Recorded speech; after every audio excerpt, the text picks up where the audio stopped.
to enforce its neutral character. They are allowing neither rebels nor units of the military junta into the area. 19,000 U.S. troops are now in Santo Domingo to stand by until stable rule is established. They are bringing in supplies for civilians, as all await the outcome of a peace mission from the Organization of American States. The five-man team from the OAS is successful in bringing about a precarious truce for the time being. Wild fighting has ceased, but political maneuvering for power goes on.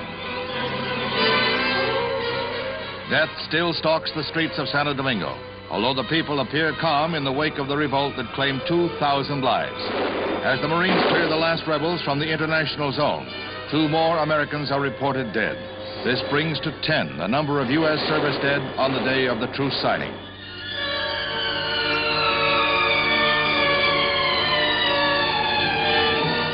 "49 U.S. servicemen were wounded during the action. The OAS announced that an inter-American force would be formed to maintain the peace until a new government is able to take over. When the inter-American troops arrive, units from the United States will be withdrawn."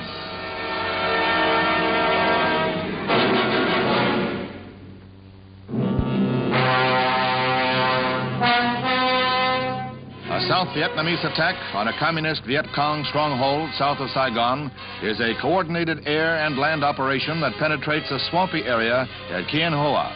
This red enclave had been held by the Viet Cong for 2 years, and it yields a rich prize, the greatest cache of arms ever uncovered following a battle.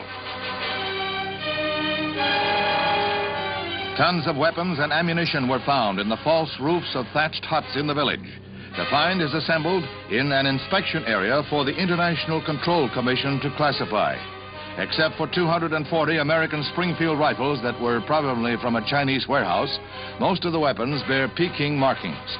Strangely enough, a swastika was found on one gun, creating a mystery that seems to have no answer. Among the finds were modern flamethrowers and other new weapons that were probably smuggled in for use by regular North Vietnamese soldiers.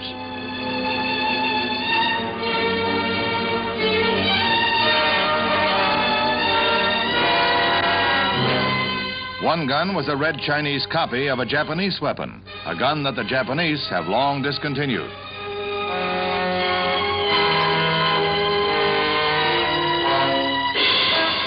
With tightened sea patrols along the coast, the South Vietnamese aim to throttle the supply lines that feed arms to the rebels. They hope air raids will cut land routes while the blockade dries up the rest.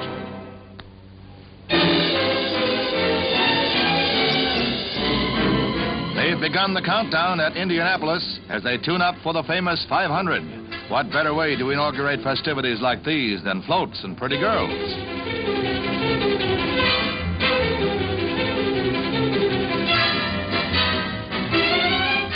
The first car on the track for the shakedown runs is number 16, a Bryant driven by Len Sutton. It has been christened the Sweet 16, and Len hopes its performance will be as sweet as its name. This year, again, the 500 will be sent to theaters and arenas over MCA closed-circuit television. Last year, thousands saw the race in air-conditioned comfort, and even bigger crowds are expected this year. The days before the race are hectic ones at the Indianapolis Speedway, getting ready for the greatest racing show on earth.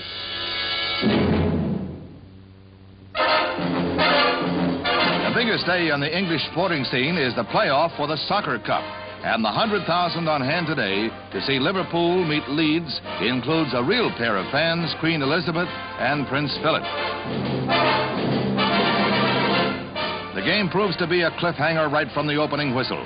Liverpool dominates the play throughout the game, but Leeds, in the light jerseys, comes up with some brilliant defensive maneuvers. During regulation time, the game is scoreless, and they go into a 30-minute overtime period. And Liverpool draws first blood with a goal by Roger Hunt, the team star. Liverpool rooters think Hunt is the best thing to come out of their city since the Beatles.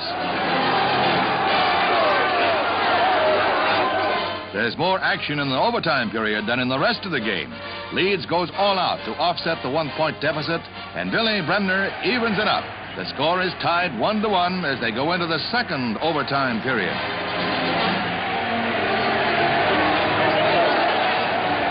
Once more, the Liverpudlians, that's what they call them, go on the offensive, pounding away at a tiring Leeds 11.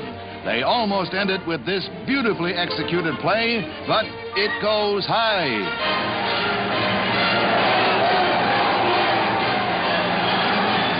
Then Ian St. John leads another Liverpool attack moments later, and this one clicks. It's all over about the shouting, and there's not too much of that. Everyone's hoarse.